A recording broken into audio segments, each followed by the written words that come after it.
most of them, it was the happiest moment of their lives. But before the celebration, they paused in honor of the man who had been there twice before, as the widow of Vince Lombardi presented his trophy to Baltimore owner Carol Rosenblum. Congratulations. So happy for you. Thank you, darling. Me too. You know, it's difficult to find words to express how we feel. There was only one Vince Lombardi. There will never be another. And this makes this trophy just doubly precious to all of us. On behalf of Don McCafferty, my son Steve, and the great Baltimore Colts, we're deeply appreciative to you, Marie, and to the good Lord, because only He could have helped us get this victory. The last time they were world champions was 1959. But remember the year before? Sudden death at Yankee Stadium between the Colts and the Giants. It was called the greatest game ever played. 10 seconds left to go. Morrow will attempt the field goal from the 20-yard line. Here's the boot. It is high. It is good. He makes it. Morrow makes it with seconds left to go. Ties the ball game 17-17. How about that? The seeds of victory in the 1971 Super Bowl game were actually planted during that overtime victory. For an impression was made on an 11-year-old youngster in El Paso, Texas, named Jimmy O'Brien. And that impression reached reality in the warm breezes of Miami's Orange Bowl just 5 seconds before the Colts and Cowboys, almost in similar fashion, stampeded into another sudden death. It is a 32-yard field goal attempt. Head onto the goalpost. Earl Morrall is holding. 9 seconds showing on the clock. The Cowboys and the Colts all tied up at 13-13. If this attempt goes awry, we will undoubtedly go into sudden death overtime. But what do you say? Let's win it in regulation time. Morrall is kneeling. O'Brien is ready. The Cowboys will be charging. There is the snap. The kick is up. It is long enough. It is good! A 32-yard field goal by Jimmy O'Brien. It is good. And the Baltimore Colts have just won themselves a Super Bowl if they can last out the last 5 seconds. He nailed that one. It went clear up into the stands. There was no question about it, Brace. He put a lot of foot into that one. A few seconds later, it was official. And the Baltimore Colts, under Coach Don McCafferty, are 1 second away from winning the big one. Morton has the team at the line, takes the snap. He's going back to throw. He gets the long pass away, and it is intercepted by the Colts. The ball game is over. Intercepted by Jerry Logan. The last play of the game, and I guess it was just not to be for the Dallas Cowboys. And the Baltimore Colts have won the Super Bowl, Super Bowl V, by a score of 16-13. The Colts over the Cowboys. After 11 long years, the Colts were back. They were champions. The usually cool, steel-nerved 23-year-old rookie kicker revealed a layer of emotion under his normally thick outer crust. I can't really describe it. Matter of fact, it made me cry, and I usually don't cry very much. I'm usually pretty sullen. And I can't really describe it. It's the greatest thing in the world that probably ever happened to me as long as I live. I kept my head down, which was unusual, and I guess it went through. It kind of curved to the right a little, and then went back to the middle. And for 36-year-old Earl Morrall, a loser on the same field 2 years before, the vindication was particularly sweet. It's a long time since that last one, and I tell you, this is what we've worked for, and it's a great feeling being on this side, on the winning side, and I'm just happy to be here. I tell you, I hate to see anything happen to Johnny. I just, for myself, getting a chance to come back and play, and we come out on the winning side. Our defense did a tremendous job. Got us that ball back and put us in that scoring position. I'm just tickled pink about it. It's a great feeling. The question marks were there before the season began, and they haunted the team right up until the final Sunday.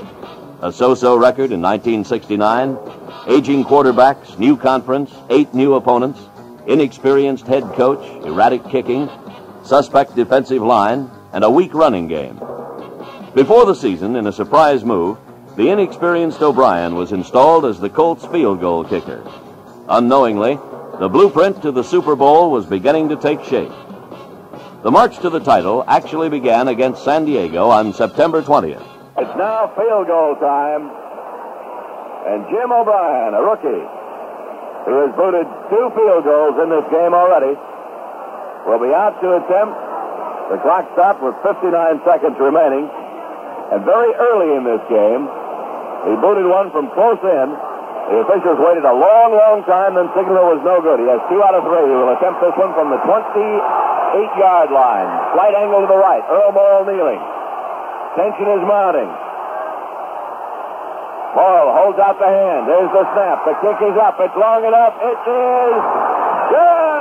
And the Baltimore Colts are out in front by a score of 16-14 over the San Diego Chargers on a 28-yard field goal by Jim O'Brien. The Colts' 16-14 win was costly, however, as durable Tom Matty twisted his knee. My knee popped out, so they don't really know what's wrong right now. All they call it is a sprained knee, so I think it's going to be at least a couple weeks, but I'm going to be back in there.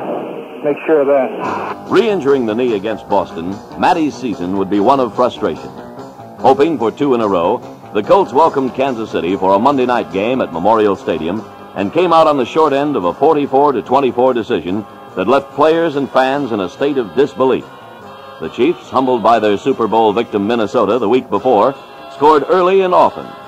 Interceptions and a devastating Kansas City pass rush led by Mays, Buchanan, Brown, and Culp left Coach Don McCafferty picking up the pieces. It was just one of those games that we've been involved in before, both on the winning side and the losing side, where we beat some team 56-0, and we weren't that better than they were. And that was one of those things that happened that night. No matter what Kansas City did was right, and no matter what we did was wrong. There's no use looking back. That's not going to help you. You have to look forward to the next week. The Orioles-Reds World Series game forced the Colts to switch their Sunday clash with Boston to Harvard Stadium. 4 of their first 5 games would be away from home. Joe Kapp had just signed with Boston, and the Patriots were sky high. After a scoreless first quarter, Earl Morrall began to move the team. Double wing to the left now. 3rd and 7 at the Boston 13-yard line. Morrall back to throw. Takes the snap. Spots his man. Fires into the end zone. Complete for the touchdown to Ed Hinton. He got in front of Darrell Johnson. Johnson lost him there someplace, and Hinton takes the pass for a 13-yard touchdown. The Colts led 7-6 after 3 quarters. Then, with 1 minute and 52 seconds left in the game, the incomparable Unitas, a veteran of pressure situations, faced a crucial down. Well, we head into the final 2 minutes. The Colts clinging to a 1-point lead, 7-6 over the Boston Patriots. And a tough battle here this afternoon. Colts in possession, 3rd and 2. Just short of the Colts, 45. Unitas takes the snap. The handoff, fake handoff to Maitland. Pass downfield to Roy Jefferson. He goes at the 30, the 25, the 10, the 5, and he's going in. Johnny Unitas did a beautiful job there of faking. Maitland into the line. All of a sudden, Jefferson crossed over. He was wide open, and Unitas hit him, and Jefferson outran Darrell Johnson to the goal line. And the Colts broke it open quickly with a 55-yard scoring play. And the Colts walked off the victors 14-6. The following week at Houston's Astrodome, it was raining on the outside, but conditions were ideal on the inside, as the Colts made it 3 out of 4 with a 24-20 comeback win over the Oilers. With seconds left and the outcome in jeopardy, the cool, loose Unitas calmly went to work. Unitas takes the snap, goes back to throw, looks downfield, set, fires long, into the end zone, it's complete! Complete for a touchdown to Roy Jefferson! The Colt offensive line had its best game against Houston. Center Bill Curry noted the improvement. And as far as the offensive line communicating with each other, I'll tell you, we've been communicating with each other all week because we've been getting a lot of abuse from our fans and from the press, and unfortunately we deserve it because we haven't been protecting our passers. And if I'm not mistaken, John was not tackled a single time for a loss today. He may have been rushed a couple of times. I don't know until I see the films, but we talked to each other all day about keep him out, give John time, and with the kind of receivers we have, and with John being able to throw the ball as well as he does, we know that if we can do our job, we're going to get a lot of points. Now it was October 18th, and the game they had long awaited. The celebrated rematch with Joe Namath and his New York Jets. And after 2 years, Baltimore fans found room to cheer. The Colts led 17-0 when Namath took to the air lanes. Clicking on 34 out of 62 tosses, Broadway Joe suffered 6 interceptions by the alert Baltimore defense, 2 of which went for touchdowns. Joe Namath in the white shoes gets behind the center. Long count. Takes the snap, goes back to throw on first down, and it's batted down by Bubba Smith and then intercepted by Jerry Logan going into the end zone for a touchdown. Bubba Smith blocked that ball off his fingertips right into the hands of Jerry Logan, his second interception of the season, and Logan takes it 24 yards for the touchdown, and the Colts are out in front by a score of 9-0.